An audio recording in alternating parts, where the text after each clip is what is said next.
The air inside the armored tour tram was thick with the scent of recycled air conditioning and overpriced popcorn. It was a smell I'd come to associate with manufactured fun. My name is Alex, and my press pass, hanging heavy around my neck, was my ticket into what was being billed as the eighth wonder of the world, Primal Kingdom. My editor had sent me to write a puff piece, a glossy feature on the marvels of de-extinction and genetic resurrection. The park's slogan, plastered on every surface, was "Where nightmares come to life." A clever marketing gimmick, I'd thought. A way to sell tamed monsters.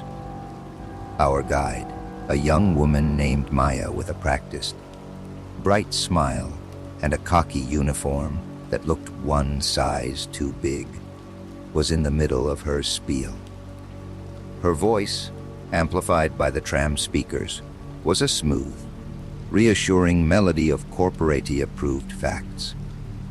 And on your left, you can see the expansive pine Barrens biome, painstakingly recreated for our most famous resident.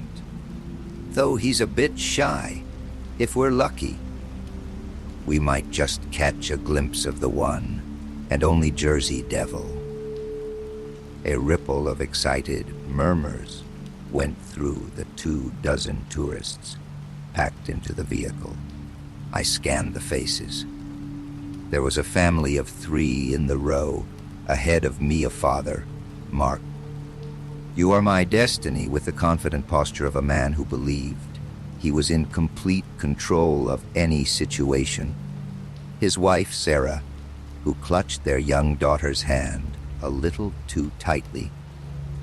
And the girl, Lily, maybe 7 or 8, her face pressed against the reinforced plexiglass, eyes wide with a mixture of fear and wonder. Across the aisle sat a man who could only be an influencer. Chad. I think I heard someone call him. He held his phone up, narrating his experience to his followers with a grating, over-the-top enthusiasm. What's up, Primal Pack? We are live from the tram, about to see some real-life scary stories. It's gonna be lit. Smash that like button. And then there was the old man in the corner, Dr. Aris Thorne. I'd recognized him from my research. A disgraced cryptozoologist who had been a consultant in the park's early days, before a very public and very bitter falling out. He wasn't looking out the window. He was staring at the seams of the tram, at the bolts in the ceiling, his expression one of profound, wary disapproval. Maya's voice cut through my observations. Now, everyone, please keep your hands and arms inside the tram at all times. While our residents are in a controlled and safe environment, they are still wild animals.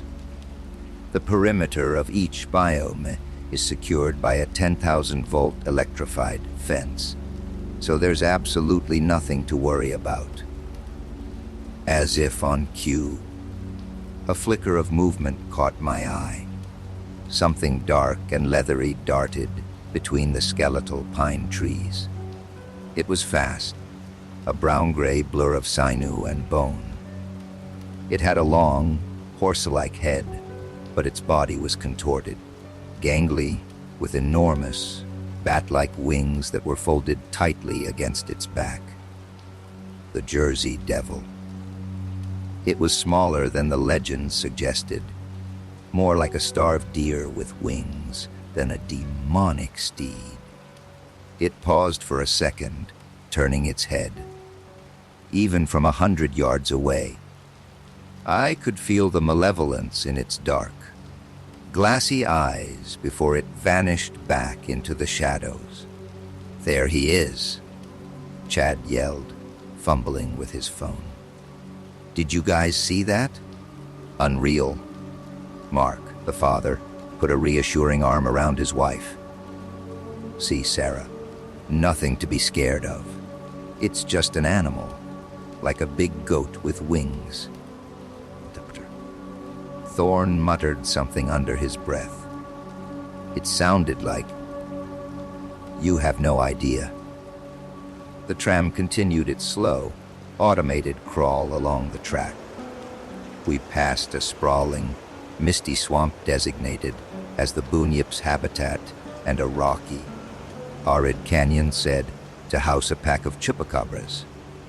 The park was immense, a patchwork of ecosystems stitched together in the heart of a remote, privately owned island. The illusion of safety was perfect. We were observers in a high-tech zoo, separated from the exhibits by a comfortable distance and a lethal amount of electricity. That was when the world went quiet. It wasn't a gradual shutdown. It was instantaneous. The hum of the air conditioning died. The speakers crackled and fell silent. The digital displays above the windows went black. The tram, which had been moving with a smooth, electric glide, shuddered to a halt with a heavy, metallic groan. For a moment, nobody moved.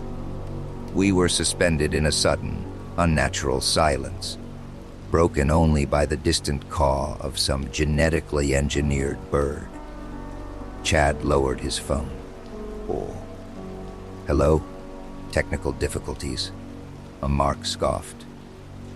"Probably just a circuit breaker. They'll have it back on in a minute." But Maya's face had gone pale.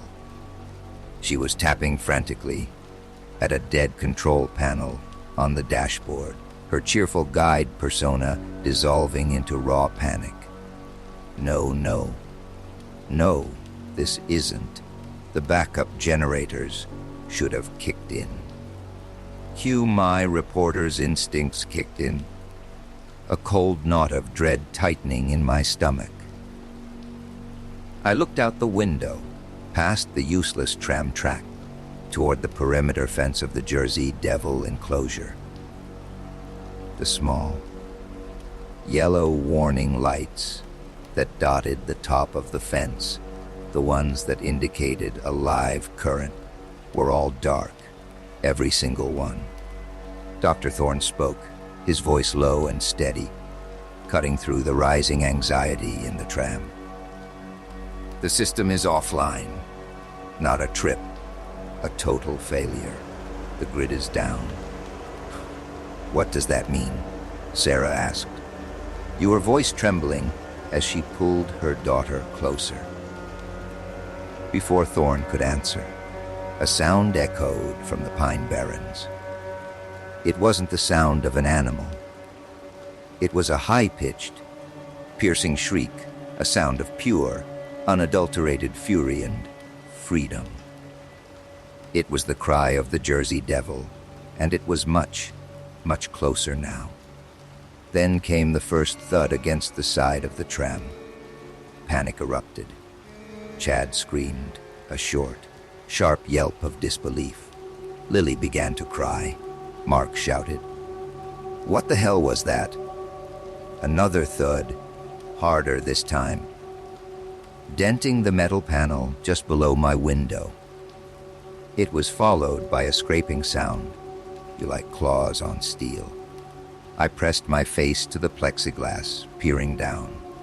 A long, grotesque head, all teeth and fury, was staring right back up at me. The Jersey Devil. It wasn't a starved deer. Up close, it was a nightmare. Its skin was mottled and tough, stretched tight over a skeletal frame. Its eyes weren't glassy, they burned with a terrifying, redot intelligence. And it was bigger. Much bigger than it had looked from a distance. The forced perspective of the enclosure had been a lie. It's trying to get in, Sarah shrieked. Maya was fumbling with a small compartment, her hands shaking. She pulled out a heavy-duty radio. "This is Tram 7 to Central Control. Do you copy? We have a containment breach in Sector Gamma. Repeat, a total power failure and a containment breach. Come in, Central." Only static answered. The silence from the radio was more terrifying than the shrieks outside. The creature shrieked again, a sound that vibrated through the floor of the tram and rammed its head against the plexiglass window. A spider web of cracks appeared. It wasn't supposed to be this strong. The brochures promised docile, genetically coded obedience. Another lie. "The glass won't hold," Thorne yelled, his voice urgent. They reinforced it for bumps, not for a sustained assault from a creature they fundamentally misunderstood. The ramming became a frantic, rhythmic battery. Crack, shriek, crack. The web of fractures spread across the window. The clear view of the outside world splintering into 1,000 terrified reflections. "We have to get out of here!" Mark bellowed, grabbing a fire extinguisher from the wall. "I'm not dying in this tin can." "No," Maya screamed, her voice cracking. "The protocol is to stay in the vehicle." "It's the safest place." "Your protocol died with the power," Thorne retorted, his eyes scanning the interior of the tram. The doors are magnetic locks. They're useless now, but there's a manual release, a crank under the front panel. While Maya stared, frozen in terror, Thorne pushed past her and ripped a plastic panel from below the dashboard, revealing a large, red metal crank. He began to turn it, his old muscles straining. With a groan of protesting metal, the pneumatic doors hissed and slowly began to inch open. The moment a foot-wide gap appeared, the shrieking outside stopped. A new sound replaced it. A low, guttural snort, followed by the sniffing of a predator that knows its prey is cornered. We were all frozen, staring at the growing gap in the door. The smell of pine needles and damp earth, and something else, something coppery and rank, wafted in. We were no longer in a theme park. We were in a cage with the door opening, and the monster was waiting right outside. The tram, "Your metal shell of safety," was about to become our tomb. My puff piece had just turned into an obituary, and I had a sinking feeling it was going to be my own. The silence that fell as doctored me. Thorne strained against the crank was a heavy, suffocating blanket. Every creak of the metal, every ragged breath in the tram was magnified into a symphony of dread. The sniffing from outside the partially open door was deliberate, intelligent. It wasn't just a beast. It was a hunter, assessing its opportunity. "Don't open it all the way," I heard myself say, my voice a dry rasp. "Just enough to squeeze through." A Thorne grunted in agreement, sweat beading on his wrinkled forehead. "We need a distraction." Mark, the father, hefted the fire extinguisher. "I'll give it one." He looked at his wife and daughter. "Sarah, when I go, you take Lily and you run. You run for the trees on the other side of the track. And you don't look back. You hear me?" Sarah's face was a mask of terror, but she nodded, clutching Lily so tightly the little girl winced. "Mark, no, there's no other way," he said, his voice tight. He glanced at the rest of us. "Follow them. Don't wait." The door was open maybe 2 feet. Not enough for a panicked scramble, but enough for a determined escape. Outside, the Jersey Devil let out another shriek, impatient. "Now," Mark yelled. He shoved the door the rest of the way open and, without a second's hesitation, charged out onto the gravel track, screaming and spraying a thick white cloud of CO2 from the extinguisher directly at the creature. The monster recoiled with a hiss of pain and rage, momentarily blinded. "That was our chance. Go! Move now!" Maya screamed, shoving people toward the door. It was chaos, a desperate, clumsy exodus from the tram. Sarah went first, practically throwing Lily out before scrambling after her. Chad, the influencer, stumbled out behind them, his phone forgotten, his face a grotesque canvas of fear. I was right behind him, my heart hammering against my ribs like a trapped bird. Maya and Doctor Thorne were the last ones out. I risked a glance back. Mark was a silhouette against the white fog, swinging the empty extinguisher like a club. The Jersey Devil was a whirlwind of leathery wings and snapping teeth. It was toying with him, its movements impossibly fast. It dodged a clumsy swing, and its long, sinewy arm lashed out. Claws, like black razors, raked across Mark's chest. He staggered back with a cry of agony, collapsing against the side of the tram. "Mark," Sarah screamed, turning back. "Keep running," Thorne roared, grabbing her arm and pulling her along. "You can't help him. You'll only get your daughter killed." The finality in his voice was absolute. We plunged into the tree line on the opposite side of the track. The sounds of Mark's screams and the creature's triumphant, horrifying chitter fading behind us as we ran deeper into the woods. The curated biome of Primal Kingdom was no longer a scenic backdrop. It was now a suffocating, hostile wilderness. We ran blindly, branches whipping at our faces, the forest floor a treacherous mess of roots and rocks. Panic was our only fuel. I could hear Lily's terrified sobs, Sarah's ragged gasps, and Chad's wheezing, panicked breaths. After what felt like an eternity, Maya, who seemed to have some semblance of her training left, called out, "Stop! Stop, everyone. Hold up." We collapsed, chests heaving, leaning against trees.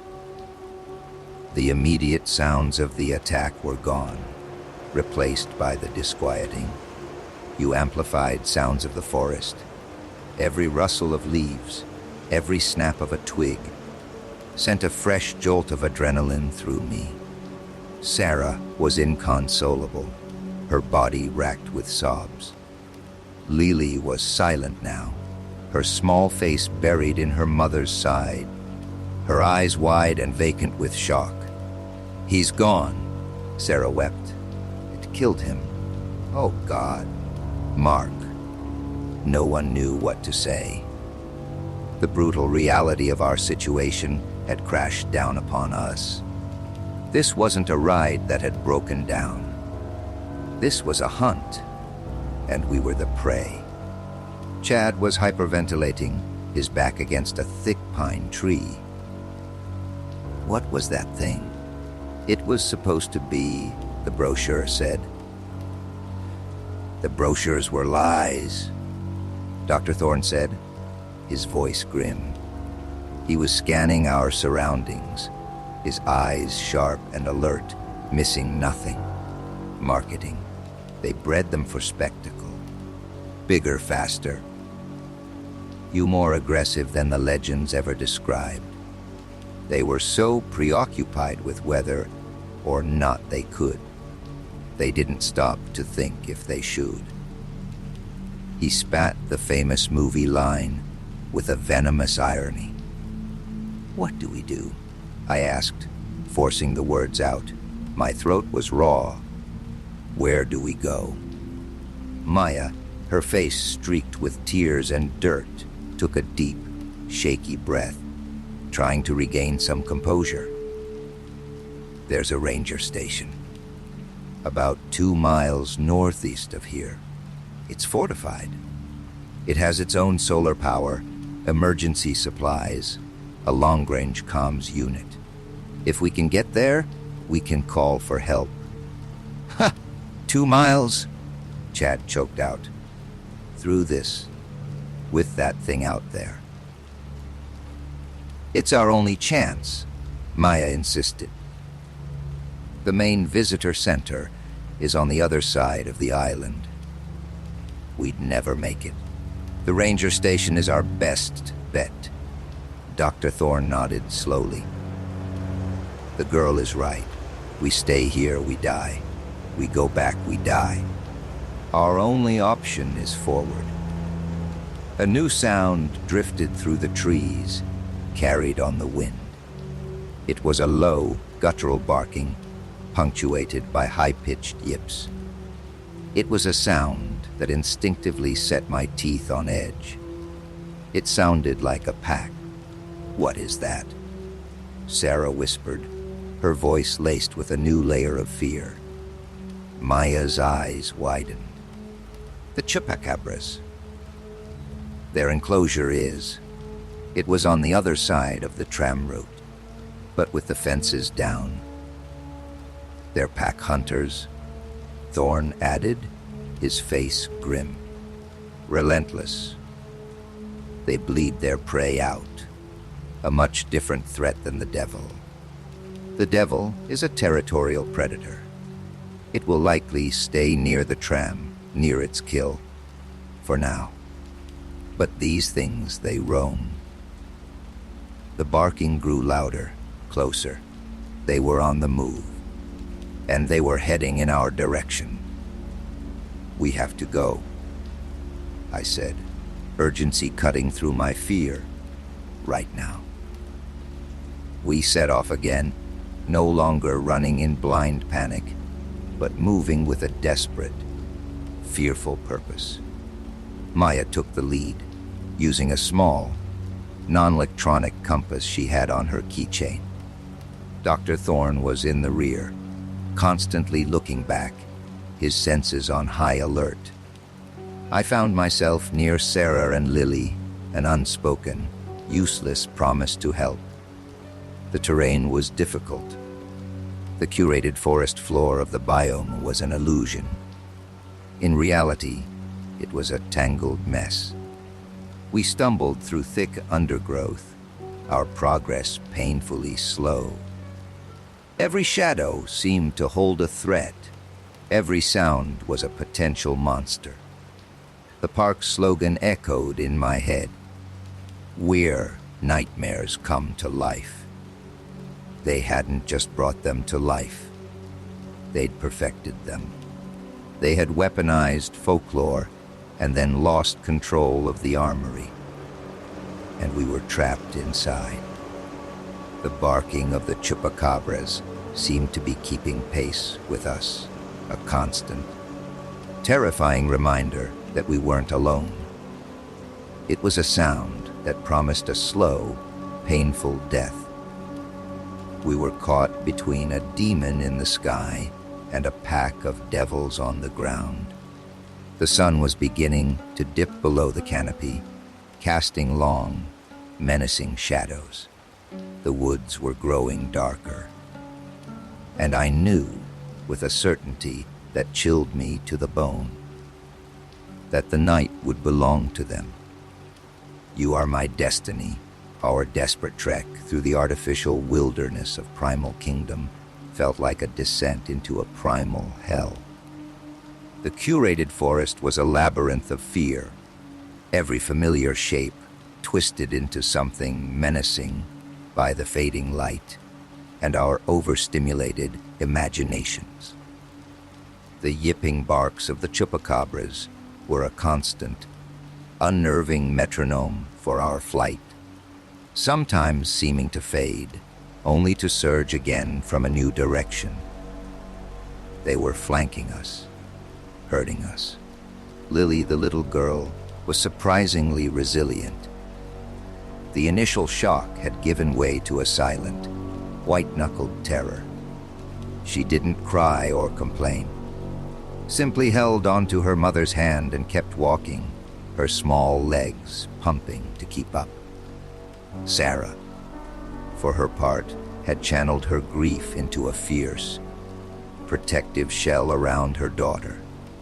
Her eyes, redrimmed and hollow, darted everywhere. A lioness who had lost her mate and would die before she lost her cub. It was Chad who was breaking down. The influencer, stripped of his audience and his technology, was a mess of whimpers and panicked stumbles. I can't do this," he gasped, tripping over a root for the 10th time. "We're all gonna die." "They're gonna eat us!" "Get up!" Torn snapped, his voice like the crack of a whip. "Panic is a luxury we don't have. Your noise will attract more than just the pack. Be silent, or you will be silenced."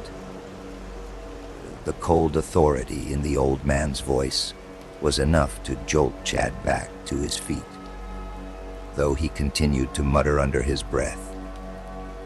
We came to a small clearing, bisected by a shallow, muddy stream.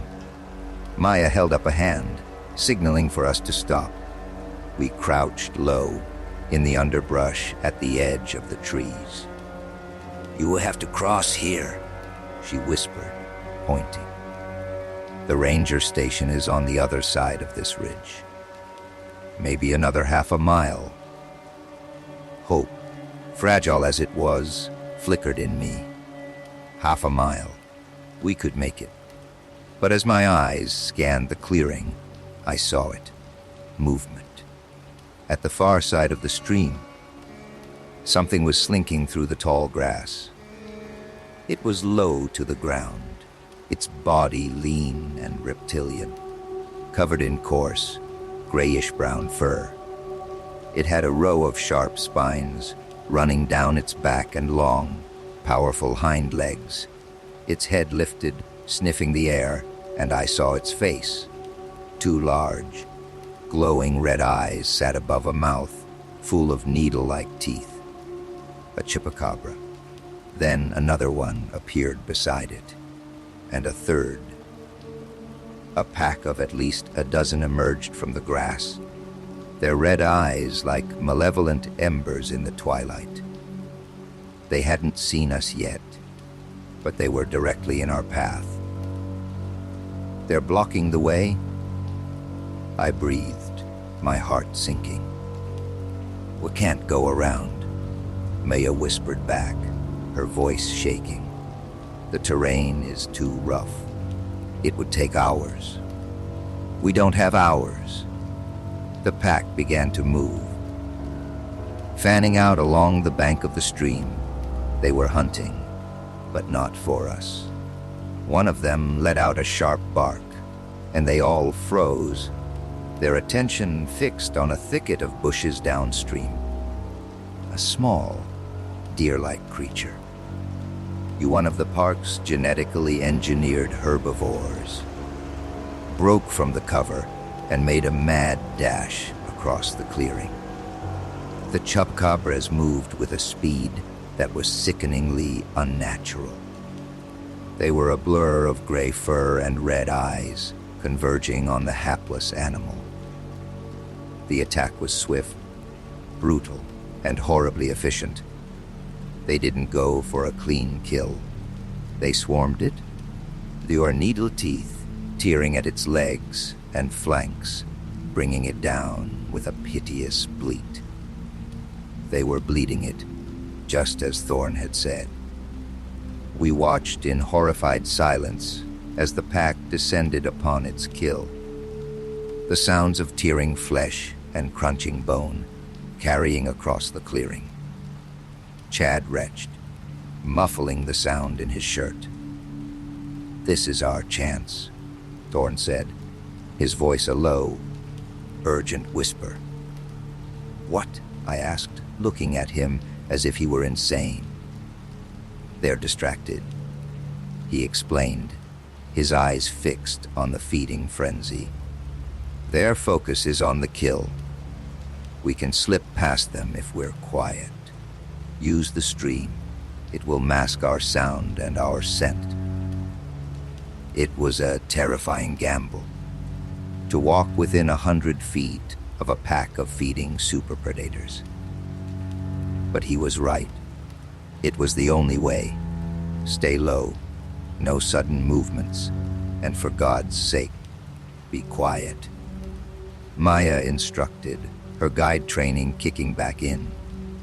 We moved out of the undergrowth, one by one, and slid into the shallow, cold water of the stream. The mud sucked at our shoes, making every step a struggle. The water, barely a foot deep, swirled around our ankles. The sounds of the feeding pack were obscenely loud now, a wet, tearing symphony of death. I could smell the blood on the air, a thick, coppery stench that made my stomach churn. I kept my eyes locked on the chupacabras. Most were still focused on their meal, but a few stood at the edges of the group, their heads up, constantly scanning. Their red eyes seemed to glow with an inner fire. We were halfway across the clearing, moving at a glacial pace. Lily stumbled, and Sarah caught her with a choked gasp, pulling her upright. One of the sentry chupacabras turned its head in our direction. Its red eyes narrowed. It let out a low, inquisitive growl. My blood ran cold. It had heard us. The other heads began to lift from the carcass, dripping with blood. The feeding noises stopped. A dozen pairs of glowing red eyes fixed on our small, pathetic group standing exposed in the middle of the stream. For a heartbeat, there was absolute silence. The pack and the prey locked in a primal standoff. Then, the largest of the chupacabras, clearly the alpha, peeled its lips back from its needle teeth and let out a piercing shriek. "Run!" Thorn bellowed. There was no more stealth. We scrambled, splashing through the rest of the stream and clawing our way up the muddy on the other side. The pack was right behind us, their barks and snarls a tidal wave of sound. They were impossibly fast, bounding across the clearing. We plunged back into the trees, running with the last vestiges of our strength. I could hear them behind us, getting closer. A terrified scream erupted to my right. It was Chad. He had tripped again, his ankle twisting with an audible snap. He fell to the ground, scrabbling at the dirt, trying to crawl away. "Help me," he shrieked, his face a mess of tears and terror. "Please, don't leave me." Maya slowed, her instinct to help warring with her instinct to survive. "We have tow. There's no time," Thorn yelled, grabbing her arm and pulling her forward. "He's lost." I looked back. The first of the chupacabras leaped onto Chad's back, its teeth sinking into his shoulder. He screamed, a high, thin sound that was abruptly cut off as the rest of the pack swarmed him. I forced myself to turn away. The image of his final, terrified moments burned into my mind. His sacrifice, as unintentional as it was, bought us a few precious seconds. The pack was distracted by their new, easier meal. We used that time to push harder, scrambling up the steep ridge Maya had pointed out earlier. My lungs were on fire, my legs felt like lead, but the sound of Chad's fate was a more potent fuel than any amount of adrenaline. We reached the top of the ridge and didn't stop, pushing through a thicket of ferns until Maya finally collapsed against a large rock outcropping. "This is it," she gasped, pointing with a trembling finger. Through a gap in the trees, I could see it. A small, squat building 100 yards away. It was made of reinforced concrete, with narrow, barred windows. A single steel door faced us. The ranger station, a beacon of hope in the deepening gloom. But as we stumbled closer, a new, more profound sense of dread washed over me. The steel door was slightly ajar, and it was covered in long, deep scratch marks, as if something enormous had tried to claw its way in or out. We approached cautiously. The area around the station was eerily quiet. The barking of the chupacabras had faded behind us, but this silence was somehow worse. It was a listening silence, a waiting silence. I pushed the heavy door open.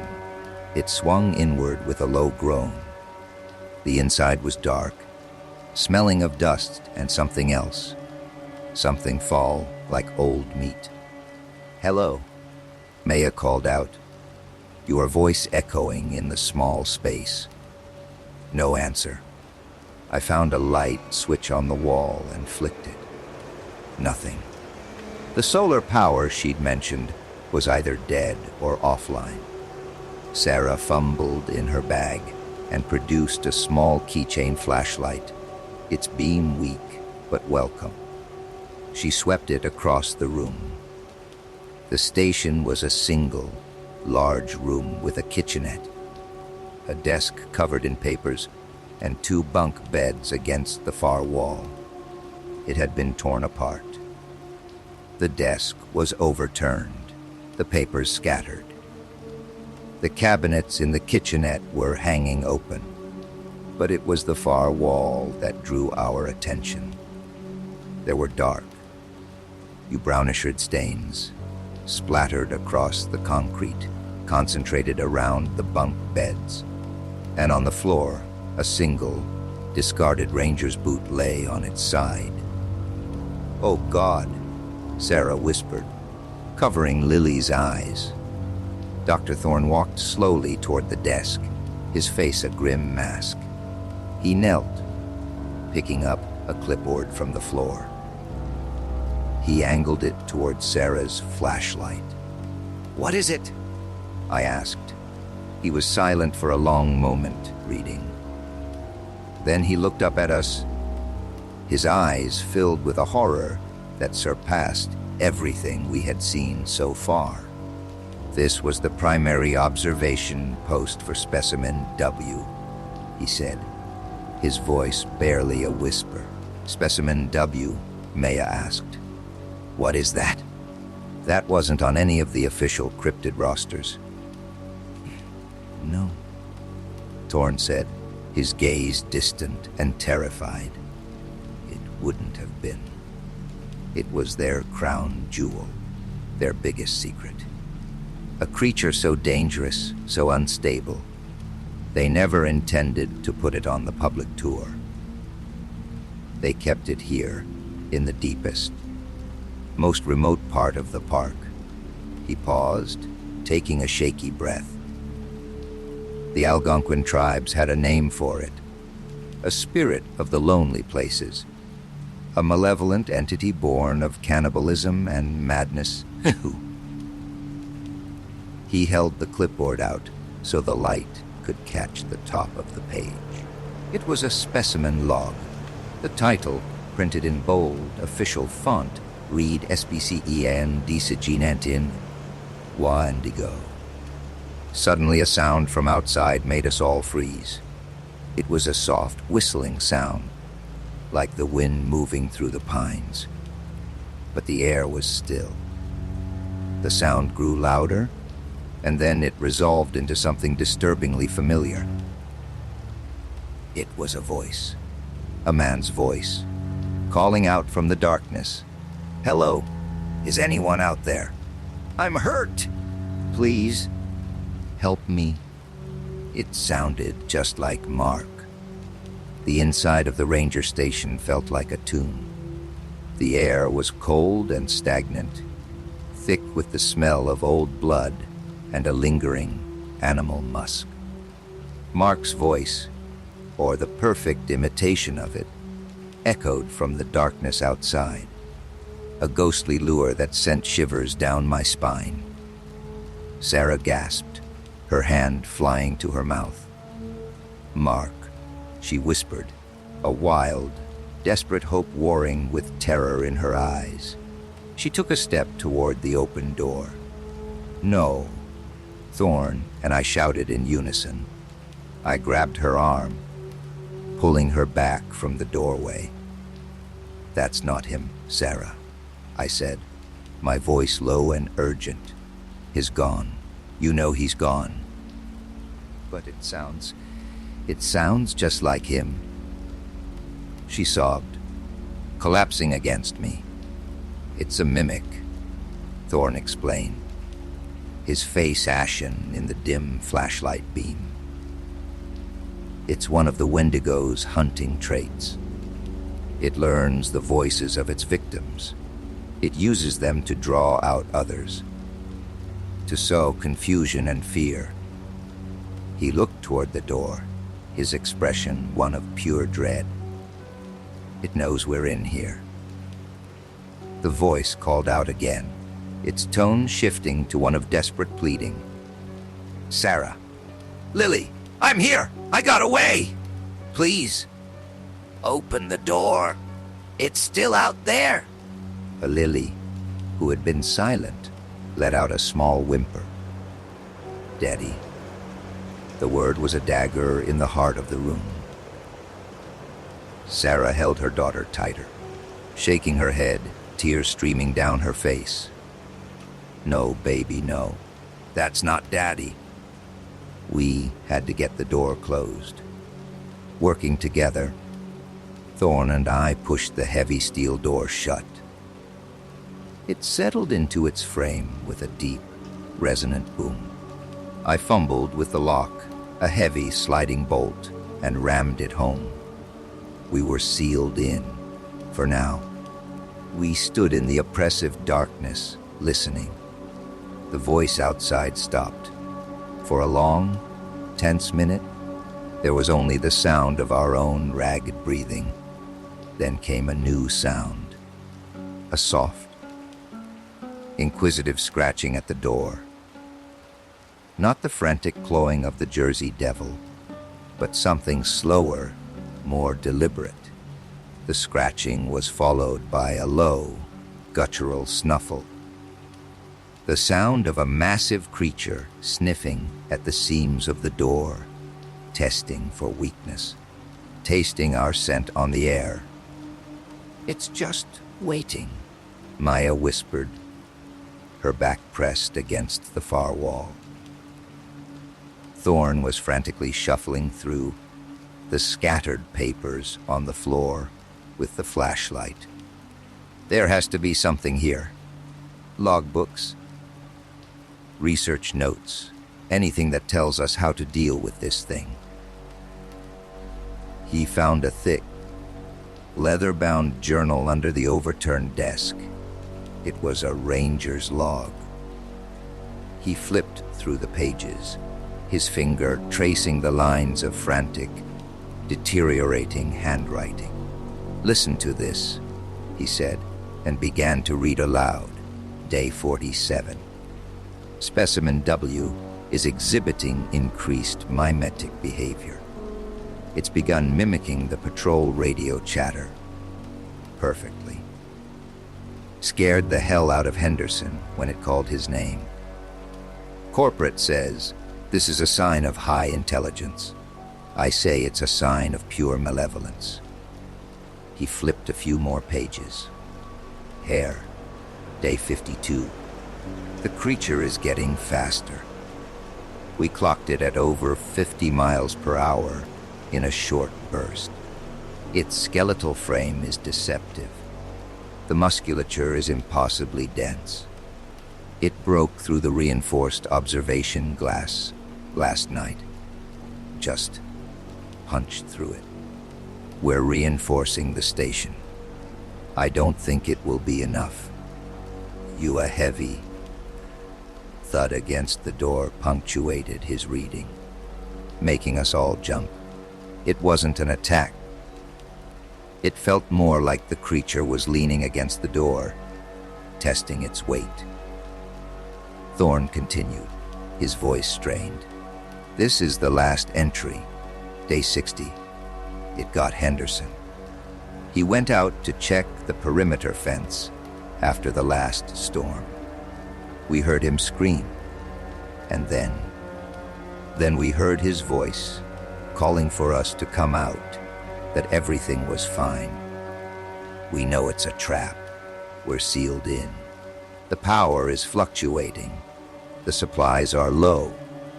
Corporate isn't answering our calls. They put a monster on this island, and now they've abandoned us to it.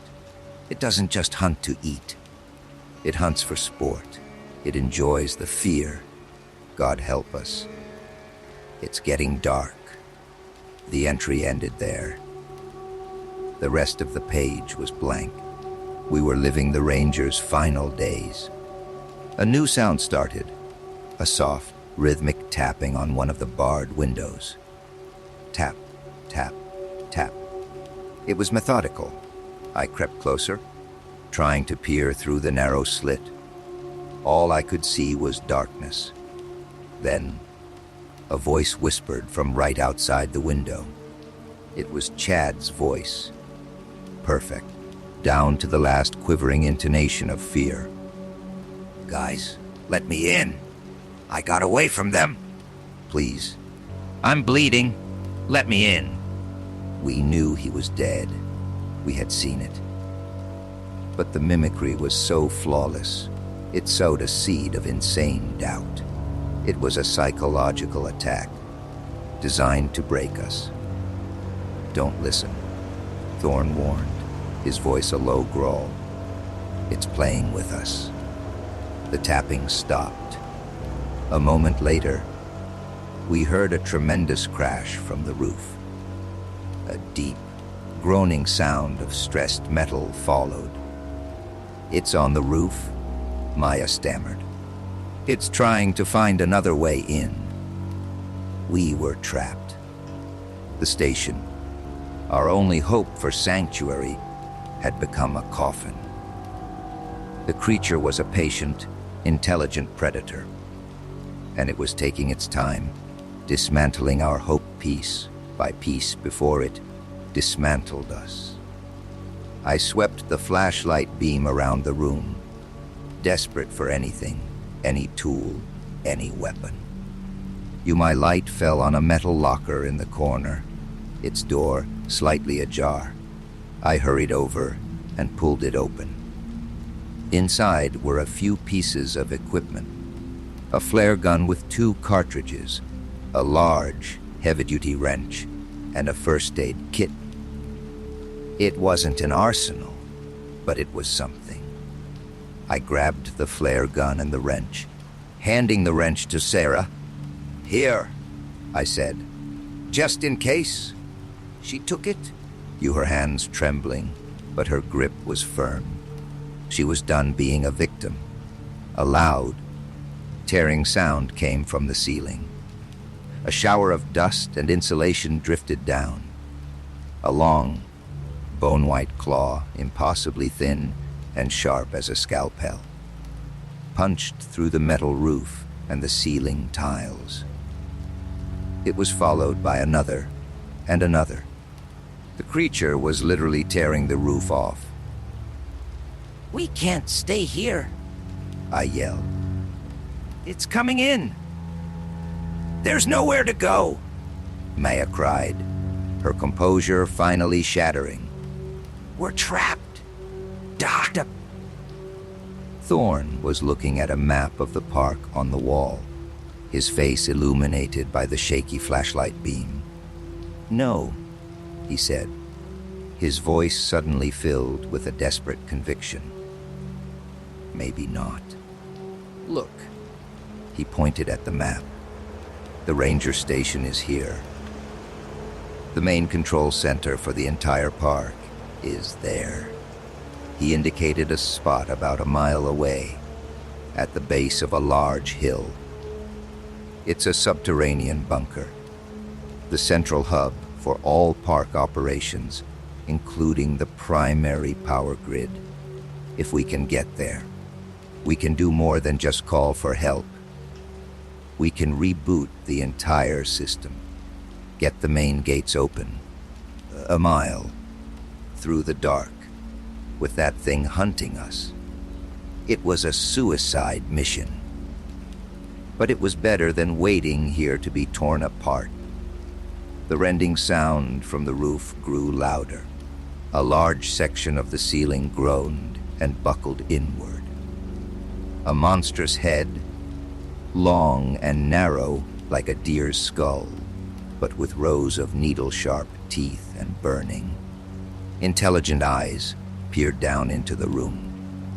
Its skin was pale gray, stretched tight over bone, and its antlers were jagged, black things that looked like dead branches. It was a walking personification of starvation and winter. It let out a low growl, a sound that seemed to emanate from the very depths of the earth. The back door. Thorn shouted, pointing toward a small, reinforced door near the kitchenette. "It leads to a service path. It's our only way out!" "Go." I didn't need to be told twice. I fumbled with the bolt on the back door as Sarah and Maya herded a terrified Lily toward it. Thorn stood his ground in the center of the room, raising the heavy journal like a shield, as if to defy the creature. The Wendigo dropped from the ceiling, its landing impossibly quiet for a creature of its size. It was taller than any man, a horrifyingly gaunt and emaciated figure that moved with a fluid, predatory grace. It towered over Thorn. "Go, Alex!" He yelled at me, not taking his eyes off the monster. "Get them to the control center. The override code is the company's founding year, 1988. I got the back door open. It led out into the pitch-black forest. "Eris, come on!" I screamed. He looked back at me, and for a fleeting second, I saw not fear in his eyes, but a kind of grim satisfaction. The look of a man who had been warning of the storm for years, and was now finally facing it. "I'm going to buy you some time," he said. I studied these legends my entire life. There's one thing they all agree on. They are undone by fire. Before I could protest, he turned back to the Wendigo. I shoved Sarah, Maya, and Lily through the door and followed them. Wobbling it shut behind me just as Thorn threw the open journal into a small, overturned space heater, which sparked and ignited the dry pages. I heard a roar of fury from inside the station, from both Thorn and the beast. We ran. We ran into the suffocating darkness, leaving the old Cassandra to his fate, the sounds of his final, defiant battle echoing behind us. Our only guide was the knowledge of our destination and the memory of a monster that could wear the faces and speak with the voices of the dead. The nightmare was no longer contained. We were inside of it, and the only way out was through its heart. The forest at night was a different entity entirely. In the daylight, it was a facsimile of a wilderness. Now, it was a tangible, living darkness that swallowed sound and light. We stumbled forward, guided only by Maya's memory of the service path and the faint glow of Sarah's keychain flashlight, which seemed to do little more than illuminate the suffocating blackness a few feet in front of our faces.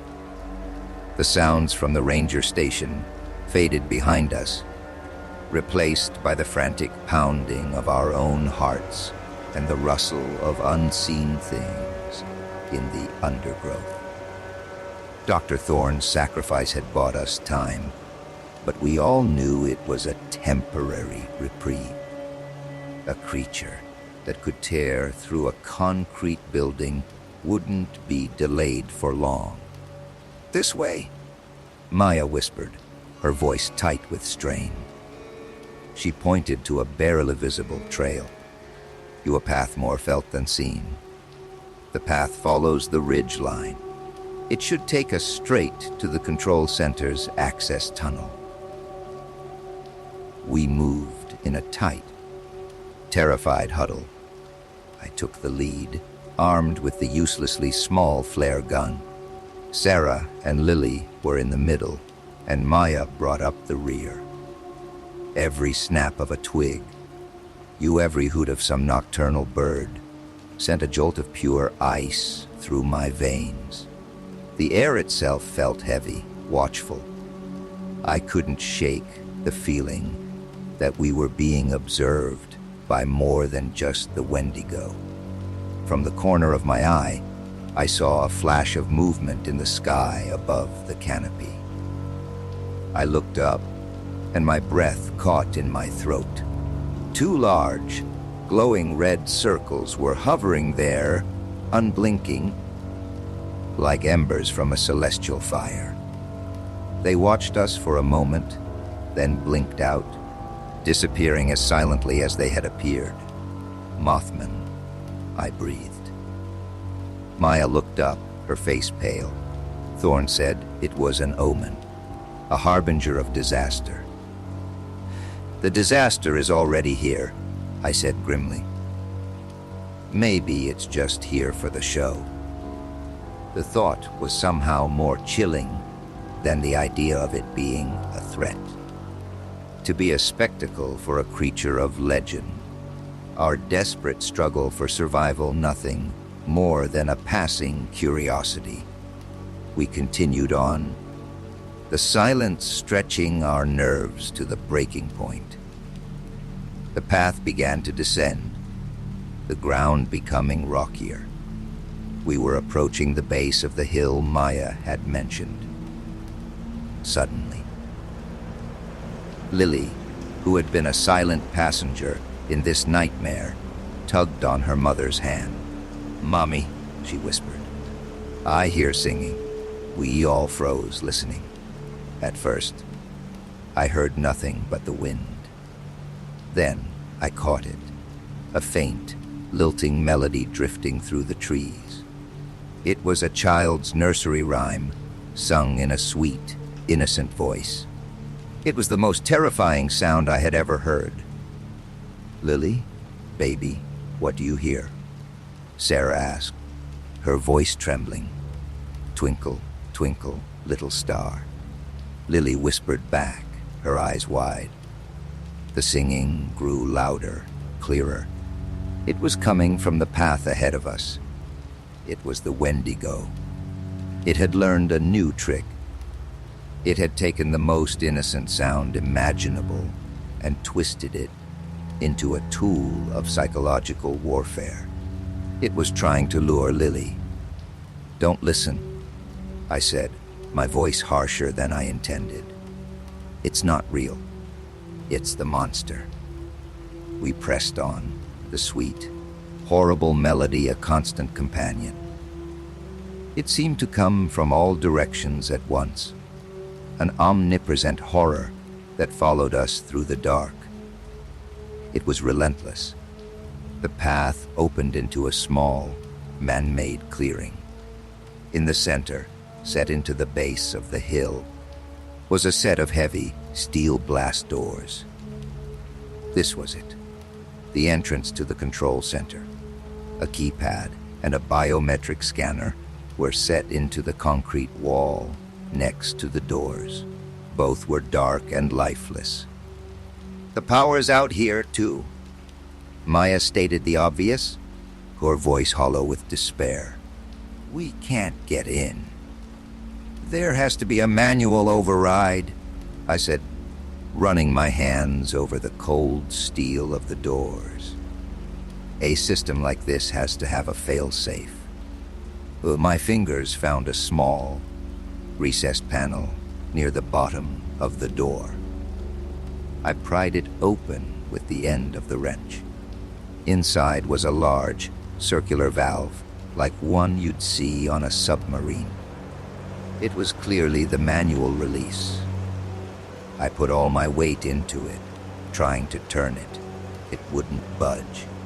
It was rusted or seized. The singing stopped. A new sound replaced it. The heavy, deliberate tread of something massive moving through the trees. Just beyond the edge of the clearing. It was circling us, closing in. It had herded us right to this spot. It had known where we were going. This was its killing ground. "Help me?" I grunted to Maya. Together, we threw our combined weight against the valve. It groaned, a horrible, scraping sound. And then, with a final, shuddering effort, it began to turn. It was agonizingly slow. Each turn of the wheel was accompanied by a loud clank from inside the door's mechanism. A low chuckle echoed from the trees. It was a dry, rasping sound, like dead leaves skittering across pavement. It was a sound of pure amusement. It was toying with us, letting us think we had a chance. The footsteps grew closer. A large shadow detached itself from the other shadows at the edge of the clearing. The Wendigo stepped into the faint moonlight. It was even more terrifying than it had been in the confines of the ranger station. It stood on two long, digitigrade legs, its arms ending in those horrifying, bone-white claws. Its deerskull head tilted, its burning eyes fixing on us. It took another slow, deliberate step forward. "It's not going to be fast enough," Maya gasped, her strength failing. "Keep turning," I yelled, my muscles screaming in protest. The creature was halfway across the clearing now. It was in no hurry. The absolute confidence of an apex predator.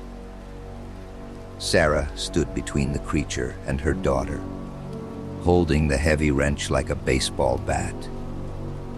Her face was a mask of terrified defiance. "You are not taking her," she hissed. The Wendigo paused, its head tilting again. It opened its mouth, and a new voice came out. A perfect imitation of Mark Henderson's voice, not pleading this time, but filled with a father's gentle love. "It's okay, Lilypad," it said. "Daddy's here now. Come to Daddy." That was the final, monstrous straw. Sarah screamed a raw, primal sound of rage and grief and charged. She ran straight at the 9-foot-tall embodiment of her worst nightmares, swinging the heavy wrench. It was a futile, beautiful, terrible act. The Wendigo didn't even flinch. It simply raised one of its long arms and swatted her aside as if she were an insect. She flew through the air and hit the concrete wall with a sickening crunch, collapsing into a heap at the base of the door. Mommy! Lily shrieked.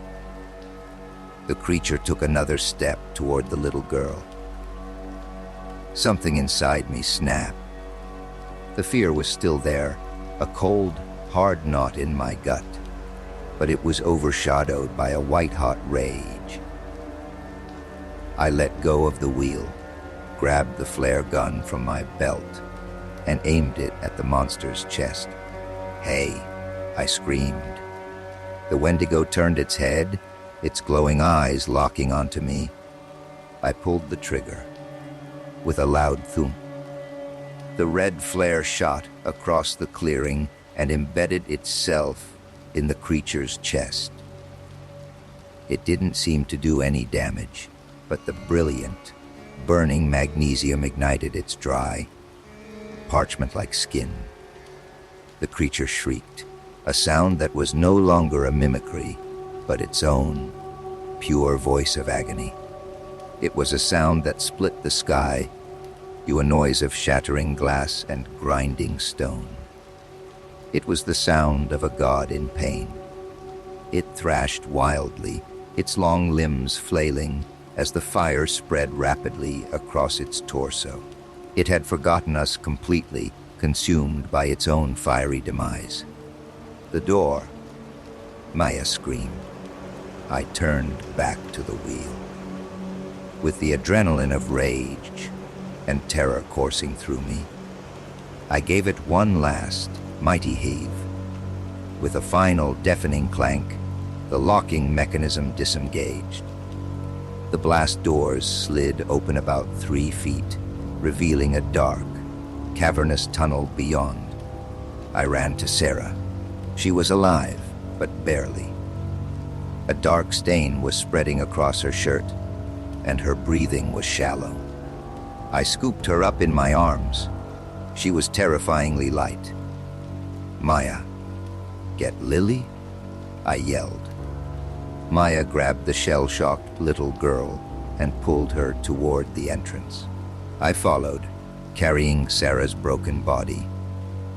We stumbled into the absolute blackness of the control center tunnel, just as the burning Wendigo, in its final death throes, collapsed at the edge of the clearing. The heavy blast doors, on some kind of automatic timer, began to slide shut behind us. The last thing I saw of Primal Kingdom was the unholy pyre of the creature that had hunted us, its shrieks finally fading as the doors sealed with a soul-shaking boom, plunging us into total darkness and silence. We were in, but we weren't safe yet, and the price of our entry had been devastatingly high. The darkness inside the control center was absolute, a physical presence that pressed in from all sides. The air was cool and sterile, a stark contrast to the humid, living rot of the forest. The boom of the closing blast doors echoed down the concrete tunnel, the sound of a vault being sealed. We were safe from what was outside, but we were entombed. Maya's voice was a trembling whisper in the black. I carefully lowered Sarah to the ground. Her breathing was a faint, ragged flutter. "She's alive," I said, though I wasn't sure for how long. "We need light. We need a medic." Lily was sobbing quietly, a heartbroken, exhausted sound. Maya did her best to comfort the girl, murmuring soft, reassuring words that sounded hollow and false even to her own ears. I fumbled for the flare gun, remembering the second cartridge. I loaded it, pointed it toward the ceiling of the tunnel, and fired. The white emergency flare shot upward, struck the concrete, and fell to the floor. "You are my destiny," where it sputtered to life, bathing the corridor in a harsh, brilliant, flickering white light.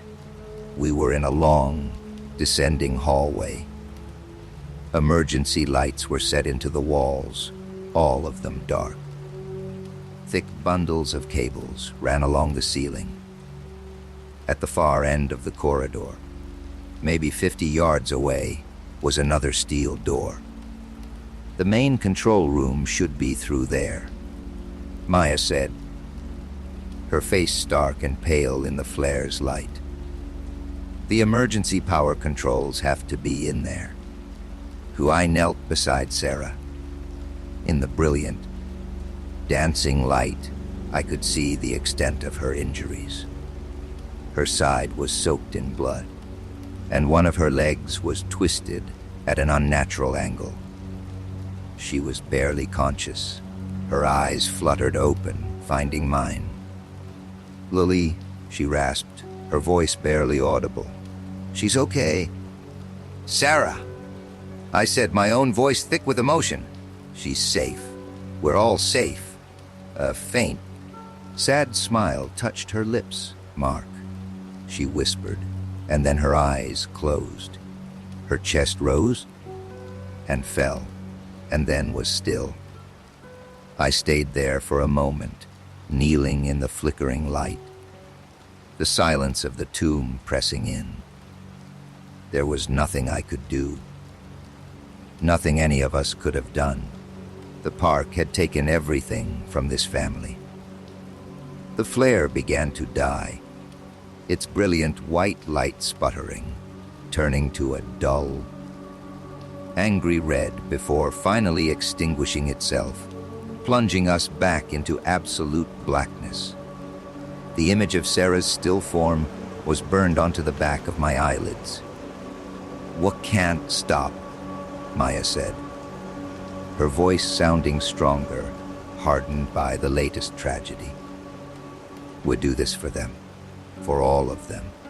"You're right," I said, my voice flat and empty. I got to my feet. "Lily, stay close to Maya." We moved forward into the darkness, my hand trailing along the cold concrete wall to guide us. It felt like an eternity before we reached the far door. This one had no manual wheel. It had a simple, heavy lever for a handle. I pulled down on it with all my weight, and it swung inward with a surprising lack of resistance. We stepped into the main control room. It was like walking into the nerve center of a god. A vast, circular room lay before us. In the center was a raised dais with a single command chair surrounded by a ring of consoles. The entire outer wall was a single, massive screen, now dark, which would have shown security feeds from every corner of the park. The only light came from a few red and green standby lights blinking on the racks of servers that lined the back of the room. It was a place of immense power, all of it dormant. "Okay," Maya said, her voice filled with a new, focused energy. "The emergency power generators are on a separate system. There should be a manual activation switch. It'll be a big, red panel, labeled auxiliary power." We fanned out, running our hands over the cold, dead consoles. Lily, bless her heart, found it first. "Like this?" she asked, her small voice echoing in the vast room. She was pointing to a large, glass-covered panel on the main console. Behind the glass was a single, massive lever. The label above it read, EMRGENCYUXIOR PIABLACTVION. Umaya rushed over. That's it. She lifted the glass cover. This will restore power to the control center, the comms, and the main gate systems. Nothing else. It's designed to be the last resort. She looked at me. Ready? I nodded. She grabbed the lever with both hands and pulled it down. For a second, nothing happened. Then, with a deep, resonating hum that vibrated up through the soles of our feet, the room came to life. The server racks whirred. Emergency lights flickered on, bathing the room in a steady, low-level orange glow. The massive screen on the wall flickered, displaying an SYSTM Bootinji message. On the main console, screens lit up, filled with scrolling lines of code and diagnostic warnings. One of the comms panels crackled. A voice, laced with static but blessedly human, came through.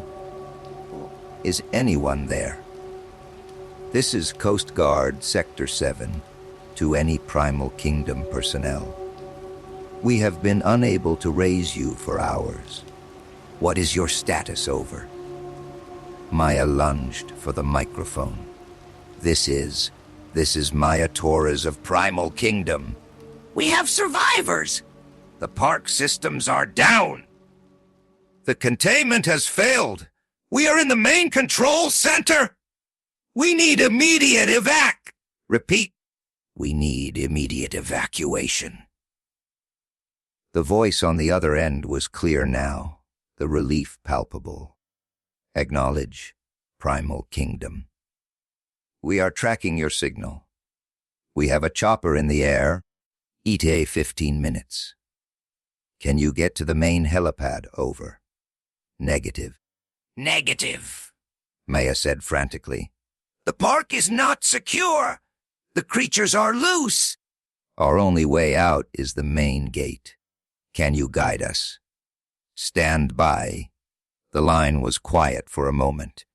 Okay, we have park schematics. The main gate is 2 miles north of your position. We can see it from the air. We can land on the road just outside. Can you open the gate from your location? I was already at the main console, looking for the gate controls. I found a submenu labeled Perimeter Security. Thorne's last words came back to me. The override code is 1988. I brought up the gate control panel. A large, flashing red Alofi Gate message dominated the screen. Below it was a field for a numerical override code. I typed in 1988 and hit enter. The screen flashed green. Oviarada accepted. A large, virtual button appeared. Oh, Pim Mayem get. I have it, I said to Maya. I can open the gate. Coast Guard, we can open the gate, Maya relayed. We are leaving the control room now. We'll head for the main road. We have 2 adults and 1 child. Roger that, Control. We'll be waiting. Godspeed. And we were going to make it.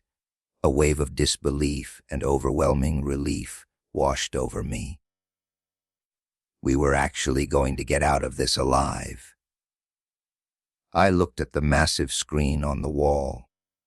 It had finished booting up.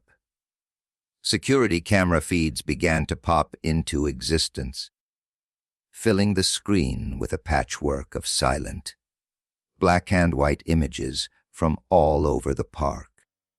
One of the cameras was labeled Meye and Gut Exterior. It showed a wide, multi-lane road leading up to the massive, wrought iron gates of Primal Kingdom. Beyond them, I could see the flashing lights of rescue vehicles approaching in the distance.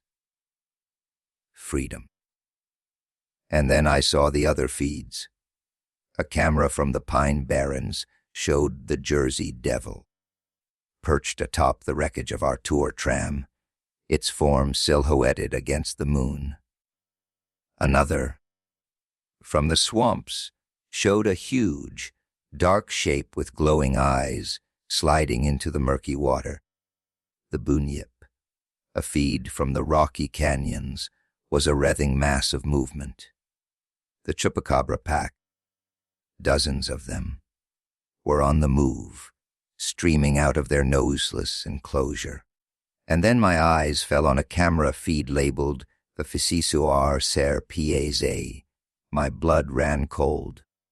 The camera showed the park's main entrance, the beautiful, welcoming plaza that guests first saw.